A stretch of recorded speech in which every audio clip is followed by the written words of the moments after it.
तो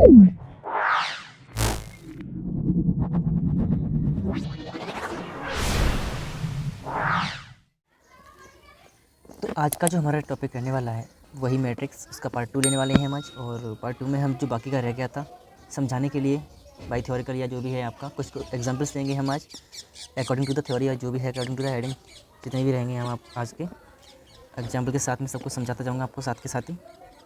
तो वीडियो को शुरू करने से पहले जो वीडियो पे आज नए हैं वो चैनल को सब्सक्राइब कर लें याद से, और वीडियो को लाइक जरूर कर दिया करें, और वीडियो पर कमेंट किया करें जो भी जैसे भी वीडियो आप लगा करें उस हिसाब से। और कोई क्वेश्चन या कोई भी डाउट हुआ करे तो वो आप मुझसे कमेंट के थ्रू पूछ लिया करिएगा। तो जैसा कि मैंने पहली हेडिंग आपको दिखाई दे रही है आव्यूह पर संक्रियाएँ। देखो आज हम इसके बारे में बात करेंगे, ऑपरेशंस ऑफ ऑन मैट्रिक्स, ठीक। जैसे कि जिसमें का पहला जो है हमारा वो है दो आव्यूह में समानता। जैसे कि जब दो आव्यूह समान कब होंगे या कैसे होते हैं वो आज हम शुरू करेंगे। तो पहला लिखा हुआ है यदि दो आव्यूह एक ही क्रम के हैं, जैसे कि कोई दो आव्यूह आपको दे रखे हैं और दोनों क्रम एक है, क्रम का समझ रहे होगे आप लोग, जैसे कि m/n जो भी है आपका वो सेम ही रहना चाहिए। सेकंड चीज़, एक आव्यूह के सभी तत्व दूसरे आव्यूह के संगत तत्वों के इक्वल होने चाहिए, बराबर होने चाहिए। जैसे कि a बराबर जो भी हमारे तत्व दे रखे हैं i j a i j, i मतलब होता है पंक्ति और j मतलब होता है i मतलब रो और j मतलब अरे कॉलम, ठीक है ना। तो वही पंक्ति स्तंभ हमारा रहने वाला है। पंक्ति इधर स्तंभ लिखते हैं, पंक्ति इधर स्तंभ लिखते हैं, ठीक है ना। तो ए आई जे B I J I mean समझ गए होगे आप लोग। आई जे का मतलब क्या होता है, आई मतलब होता है पंक्ति का, आई मतलब है आई शो करता है पंक्ति को, पंक्ति मतलब रो को, ठीक है ना, पंक्ति, और जे को शो करता है कॉलम को, ठीक है ना। कॉलम मतलब स्तंभ को, ठीक, स्तंभ को प्रदर्शित करता है, और जे और आई हमारा पंक्ति को स्तंभ करता है मतलब रो को, ठीक है ना। I hope you understand. देखो सुनो, अब हमारा इसमें है क्या, एक्चुअली मैं क्या बताना चाह रहा था आपको। जैसे ए के कोई भी तत्व है हमारा, जो भी हमारे अवयव दे रखे हैं ए के, वो हमारे बी में जो बी के अवयव हैं वो दोनों का क्रम पहले तो m/n का जो भी हमारा क्रम है दोनों में सेम होना चाहिए। 3/3, 2/2, 2/3, 2/3 जो भी है दोनों का सेम रहना चाहिए।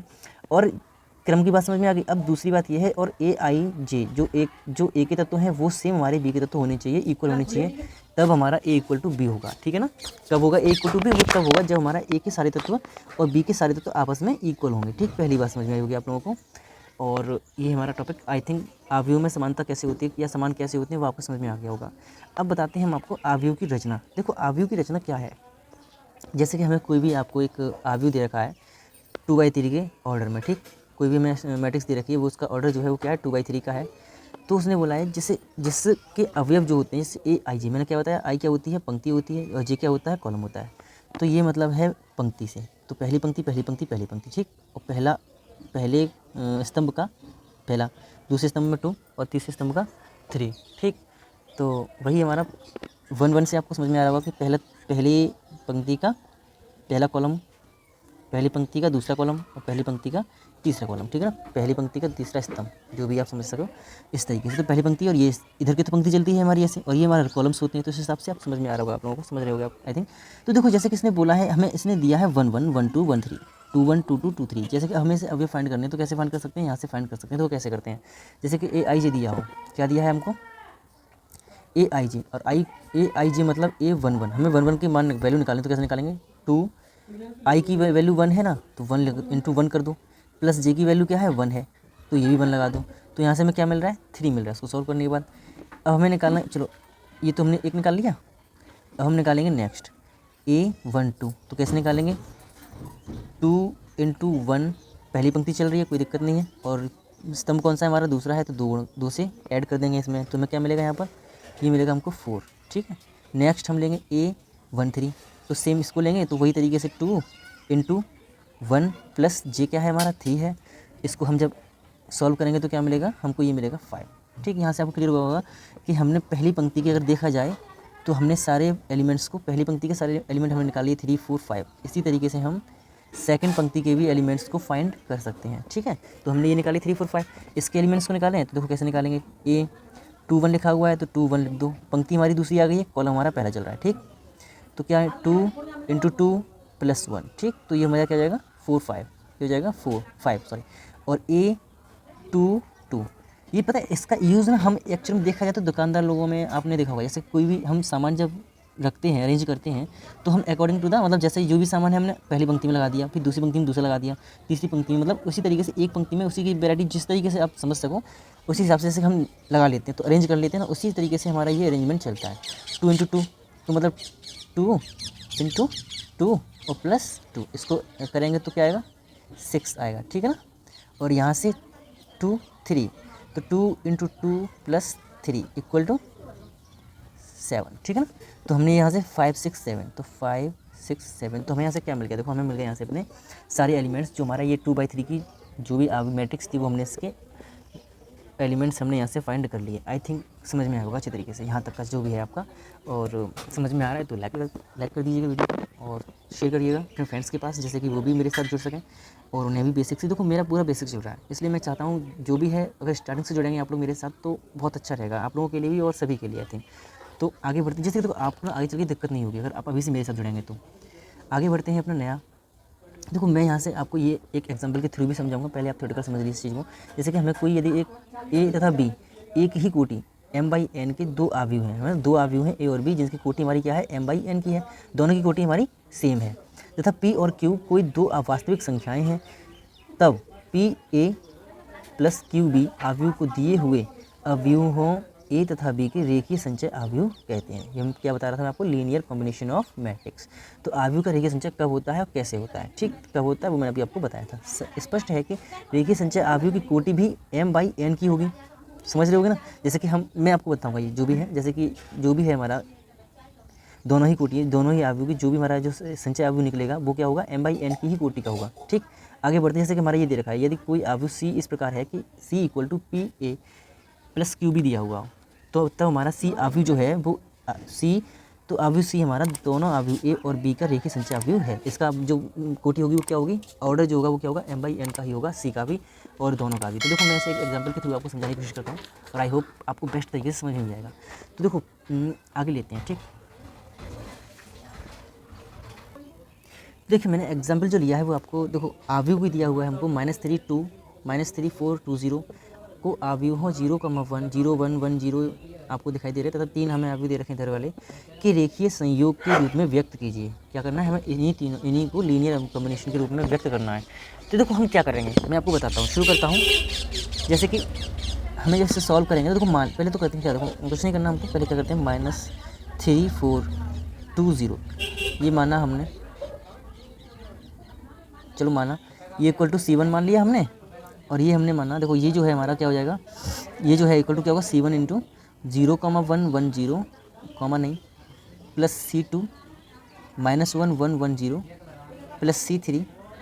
इस तरीके से हमें इसे व्यक्त करना होगा, ठीक 0 0 1 0, ठीक है ना। ये इस तरीके से हम इसे मान लेंगे। जहाँ जो हमारे C1 C2 C3 है ना वो क्या है हमारे, ये एक अदिश राशि है, ये क्या है हमारे, चलो मैं लिख दे रहा हूँ इसको यहाँ पर, जहाँ C1, C2, C3 हमारे क्या है, ये एक सीधी ये जो है हमारे क्या है वो 3 अदिश राशियां हैं, क्या है अदिश राशियां हैं। तब ये हमारे क्या है क्या है ये हमारे अदिश राशियां हैं। तो हम तब हमारा जो नया आव्यूह बनेगा वो देखो कैसे बनेगा, देखो इसको चेंज करेंगे तो कैसे करेंगे हम, देखो -3 4 2 0 है, ये तो इधर है ही हमारा, इक्वल टू में क्या होगा C1 के अंदर गुणा कर देंगे हम, इसमें गुणा करेंगे 0 तो 0 C1 और C1 0, ठीक है ना। आगे सेम यहाँ पर भी वही करने वाले हैं हम, माइनस का C2 C2 C2 0, ठीक, प्लस ये तीनों एलिमेंट 0 हो जाएंगे हमारे और ये बचेगा केवल C3, ठीक है ना, 0 0 0। आई होप क्लियर, यहाँ तक सब कुछ क्लियर होगा आप लोगों को। आगे बढ़ते हैं, यहाँ तक सब क्लियर है तो आगे देखते हैं। अब देखो ऐड करना है हमें, अभी मैंने आपको ऐड बताया नहीं है, चलो अगले में बता देंगे हम आपको ऐड, पहले इसको सॉल्व करते हैं, ठीक। ऐड जब करते हैं तो कैसे करते हैं हम, इन तीनों एलिमेंट्स को ऐड करेंगे तो हम पहला एलिमेंट पहले मतलब A11 दोनों तीनों का ले लेंगे, तो 0 माइनस है ये C2 और ये प्लस 0, ठीक, C1 + C2 + 0 C1 + C2 + C3 0 + 0 + 0, ठीक है ना, ये हमारा हो गया है। आई थिंक तो हम क्या करेंगे, देखो अब हमें यहाँ पे क्या मिल रहा है, यहाँ पर हमारा क्या मिल रहा है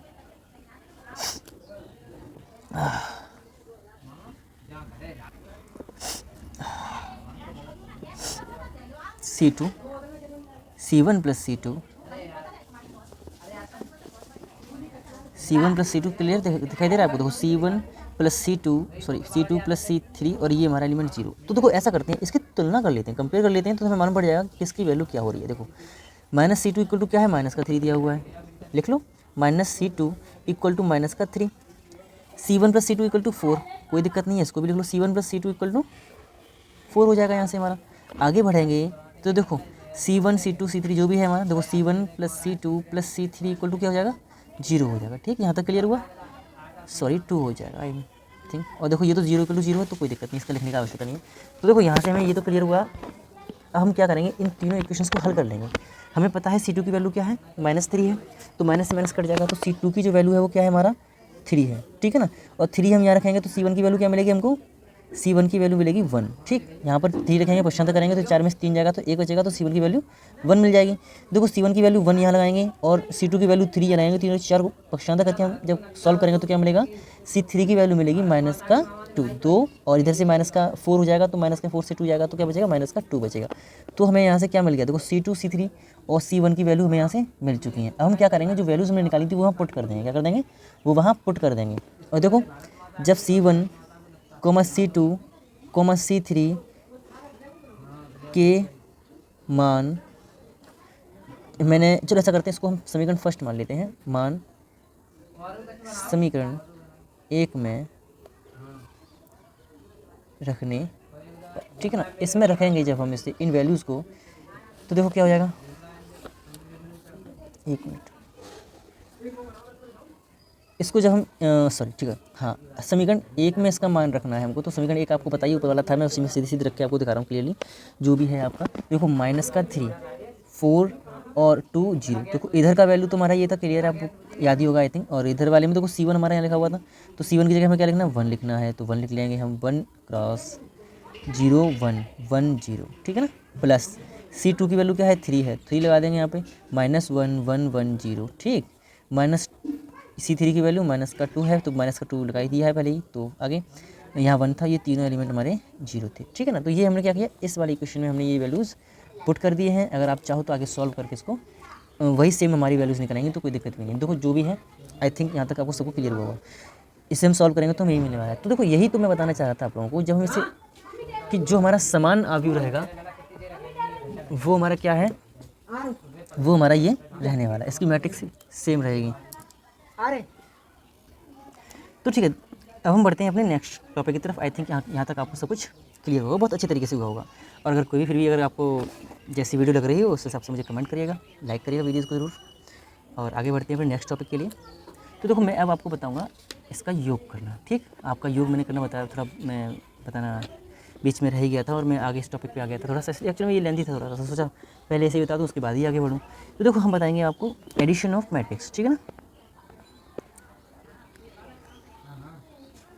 एडिशन ऑफ मैट्रिक्स, ठीक। जब हम पहले तो हमें ये देखना है कि हमारा जो भी दोनों मैट्रिक्स, जो भी हम जिन मैट्रिक्स का हमें एडिशन करना है वो दोनों मैट्रिक्स हमारी एक ही क्रम की हों, ठीक, उनका जो ऑर्डर हो वो सेम हो। तो देखिएगा जैसे कि हमें एक कोई भी दे रखी हो, चलो मैंने इसे इस तरीके से लिख के दे रहा हूँ, ठीक।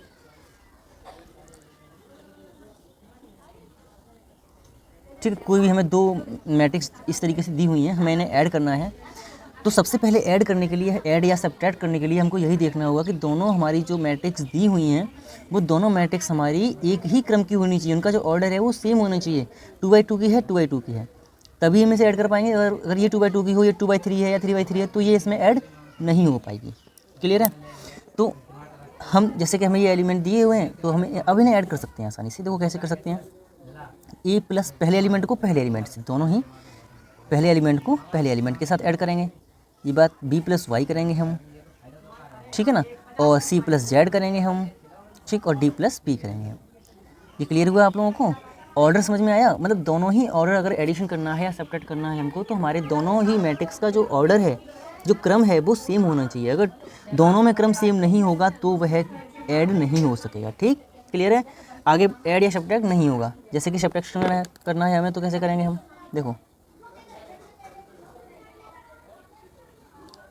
सब्ट्रैक्शन हमें अगर करना है तो वही मैंने बताया आप लोगों को, जैसे कि चलो मैं यहाँ एक 2 3 5 6, ठीक है ना, हमें सब्ट्रैक्ट करना है 1 2 8 9, ठीक। तो वही पहले एलिमेंट को पहले के साथ, तो हम क्या करेंगे 2 - 1 करेंगे, 3 - 2 करेंगे, 5 - 8 करेंगे और 6 - 9 करेंगे। जैसे वो बोलेगा a - b, जैसे कि हमें ये a दे रखा है और ये b दे रखा है, तो a - b हम निकालेंगे तो ऐसे फाइंड कर लेंगे सिंपली। देखो ये 2/2 की क्रम है, आप लोग खुद से समझ रहे होंगे। अगर जैसे कि ये बाई चांस 2/3 की होती तो क्या इसमें ऐड होती या सब्ट्रैक्ट होता? नहीं होता। इसीलिए हम बता रहे थे आपको कि दोनों का जो ऑर्डर है वो सेम होना चाहिए, तभी हम उसको ऐड या सब्ट्रैक्ट कर पाएंगे, अदरवाइज़ नहीं कर पाएंगे। तो यहाँ से जो हमें वैल्यू मिलेगी 1 1 माइनस का 3 और माइनस का 3, तो ये हमारा जो है आव्यूह मैट्रिक्स नया बन गया इस तरीके से, ठीक है ना, आफ्टर सब्ट्रैक्टिंग। तो आई थिंक आपको सब्ट्रैक्ट और एडिशन में कोई दिक्कत नहीं होने वाली है। यहाँ तक जो भी है आपको सभी अच्छे तरीके से समझ में आ ही गया होगा। अब देखो मैं जो नेक्स्ट बता रहा हूँ आप लोगों को, वो बता रहा हूँ कि जैसे किसी भी वर्ग का, अगर हम वर्ग आव्यूह का हम सारणिक फाइंड करेंगे तो कैसे फाइंड करेंगे, डिटर्मिनेंट हमें निकालना है। आप लोग डिटर्मिनेंट पहले पढ़ चुके हो, तो उसी हिसाब से हमें निकालना है आप, तो आई थिंक इसमें आपको ज़्यादा दिक्कत नहीं होने वाली है। मैं आपको दिखाता हूँ। We need to find the determinant of any square matrix, और हम आपको पता है कि जब हमें डिटर्मिनेंट हमारा तभी फाइंड कर पाएंगे जब हमारा कोई जो, देखो determinant of a square matrix, ठीक है ना, हमें स्क्वायर मैट्रिक जो भी है हमारा मैट्रिक्स, ठीक है ना, हम जब डिटर्मिनेंट फाइंड करेंगे तो हम उसका डिटर्मिनेंट तभी फाइंड कर पाएंगे जब हमारा जो मैट्रिक्स दिया हुआ है वो स्क्वायर मैट्रिक दिया हुआ होगा, ठीक है ना। स्क्वायर मैट्रिक्स से मतलब है 3 × 3 4 × 4 2 × 2 इस टाइप का हमें दिया होगा, तभी हम मैट्रिक्स का डिटर्मिनेंट फाइंड कर पाएंगे। और डिटर्मिनेंट को कैसे करते हैं, जैसे कि हमें कोई एक दिया हुआ है, इसको डिटर्मिनेंट क्या बोलेंगे हम, डिटर्मिनेंट बोलेंगे इसका मोड ए, ठीक है ना, मोड ए में है, जब उसे हम मोड ए में बंद कर देते हैं तब उसका डिटर्मिनेंट फाइंड करते हैं। तो हमें देखो, जैसे कि अब सपोज दैट हमें एक एग्जांपल लेते हैं इसको समझाने के लिए, 6 4 3 2 1 5 7 2 8, हमें ये एक आव्यूह दे रखा है और इसने हमसे पूछा है इसका डिटर्मिनेंट निकालो। तो क्या निकालना है हमें, इसका मोड निकालना है। तो सिंपली हमने आपको जब डिटर्मिनेंट आपने फर्स्ट सेमेस्टर में पढ़े होंगे, ये उसी की तरह सेम टू सेम हम फाइंड कर सकते हैं। तो आप लोग घबराइएगा नहीं बिल्कुल भी कि ये कहीं सर अलग ना हो जाए, तो नहीं होगा। सॉल्व करने का तरीका वही रहने वाला है। हम इसे 6 को ले लेंगे, मतलब वही तरीका, 6 को ले लिया, इन दोनों का आपस में डिवाइड कर देंगे तो 8 बन जाए 8, वही सॉल्व करने का तरीका वही रहने वाला है, ठीक है ना। तो किसी भी चीज़ को ले लो आप, या ऐसे ले लो या फर्स्ट कॉलम को ले लो या फर्स्ट रो को, जिसको चाहो उसके आप अकॉर्डिंग उससे खोल सकते हो, तो कोई दिक्कत नहीं है। माइनस का 4 × 16 - 35, सॉल्व करने का तरीका तो आप लोगों को याद होगा ही कि आप लोग कैसे सॉल्व करते थे। तो आई थिंक मुझे नहीं लगता कि आपको इसमें निकालने में कोई भी प्रॉब्लम होने वाली है। तो 6 × -2 -4 × -19, ऐसे कर लो उसको तो बेटर रहेगा आई थिंक। और जो नेक्स्ट हमारा है प्लस, क्लियर है, दिखाई दे रहा है आपको, ठीक है, 3 × -3, ठीक है। इसको सॉल्व करेंगे तो हमें क्या मिलेगा,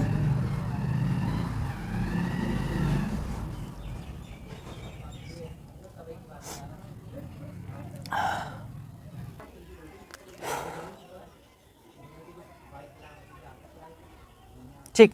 तो इसको हम क्या करेंगे, ऐड करके सब्ट्रैक्ट करेंगे तो क्या मिलेगा, हमको मिलेगा 55, ठीक है ना। ये हमें क्लियर यहाँ से मिल जाएगा। आप इसे सॉल्व कर सकते हैं, डिटर्मिनेंट अगर पूछेगा तो अब आप आसानी से फाइंड कर सकते हो। आई थिंक इसमें आपको कोई भी प्रॉब्लम नहीं होने वाली है, ठीक है ना। तो बढ़ते हैं अपने नेक्स्ट के हेडिंग की तरफ, और जो भी आपको नेक्स्ट टॉपिक है उसकी तरफ बढ़ते हैं। देखिए नेक्स्ट जो मैं ले रहा हूँ, और आई थिंक लास्ट ही रहने वाला है आज के लिए, तो मल्टीप्लिकेशन ऑफ 2 मैट्रिक्स, 2 अवयवों का गुणनफल कैसे निकालते हैं वो बताते हैं हम आपको। देखो वैसे कोई दिक्कत नहीं है, जब भी हम गुणा करेंगे तो गुणा करने के लिए हमारे पास जो भी, चलिए हेडिंग में इसकी थोड़ी सी परिभाषा लिख दूँगा आप लोगों के लिए, उसके बाद ही अच्छी तरीके से समझाता हूँ आपको मैं, ठीक है। ये हमारा जो है, मैं देखो परिभाषा में लिख रखी है इसकी, अब मैं समझाता हूँ आपको। हमारा 2 अवयवों का गुणनफल तभी संभव है जब अवयव ए में स्तंभों की संख्या, ध्यान से समझिएगा, अवयव ए है जो भी है, ए में स्तंभों की संख्या अवयव बी की पंक्तियों की संख्या के बराबर है, ठीक, समझे। मतलब ए की स्तंभ और बी की पंक्तियां बराबर होनी चाहिए, तभी हमारा गुणनफल संभव होगा, अदरवाइज नहीं हो पाएगा। जैसे कि आगे मैं बताता हूँ आपको, जैसे कि हमें कोई ए दिया हुआ है, ए आई जे एम बाई एन की एक फॉर्म दी हुई है, तो हमारा गुणनफल तभी संभव होगा जब बी बराबर हमारा BIJ/N/P हो, तभी हमारा जो है गुणनफल संभव हो सकता है। ठीक है ना, मतलब दोनों में हमारे एक में पंक्ति और एक का स्तंभ हमारा सेम होना चाहिए। ठीक, स्तंभ एक ही स्तंभ और बी का पंक्ति जब सेम होंगे तो हमारा गुणनफल संभव हो सकता है। इनका गुणनफल जैसे कि गुणनफल करने के बाद आगे जो क्रिया वो बता दूंगा आपको। इनका गुणनफल AB/M/P, उसका क्रम क्या हो जाएगा हमारा M/P का, उसका जो क्रम होगा वो क्या होगा हमारा M/P का क्रम हो जाएगा होगा। इस जिसका i तत्व आव्यूह A तत्व की i वीं पंक्ति तथा आव्यूह B के j वें स्तंभ को गुणा करके जोड़ने पर प्राप्त होता है। यदि जैसे कि मैं आपको बताता हूँ, जैसे कि A बराबर कोई हमें आव्यूह दे रखी हो A11, A12, A21, A31, A22 और A32। सपोज दैट हमें ये एक आव्यूह A दे रखा है और B हमें आव्यूह दे रखा है, ये R1 है, ये R2 है और ये R3 है। ठीक है, और ये आप जानते हो ये कॉलम 1 ये कॉलम 2 है। और ऐसे ही सेम हमारे ऐसे कोई एक और 2/3 ये हमारा हो जाएगा। इस एक और देखो B11, B12 और B13, B21, B22 और B23। ठीक, कॉलम 1, कॉलम 2 और कॉलम 3। ठीक है, इस तरीके से हमें वो आव्यूह दिए होंगे 2, तभी हम गुणनफल कर पाएंगे, अदरवाइज हम नहीं कर पाएंगे। देखिए आगे बढ़ते हैं। इसका जो गुणा हम करेंगे तो कैसे करेंगे, देखो देखिएगा।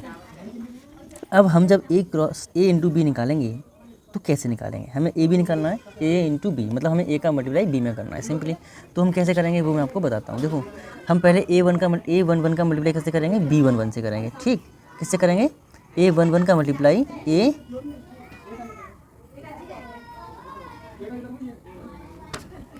चलेगा, देखते हैं, देखिएगा। तो हम कैसे करेंगे, देखो मैंने क्या बताया, इसका मल्टीप्लाई इससे करेंगे तो A11 का मल्टीप्लाई इससे करेंगे तो B11 से किया।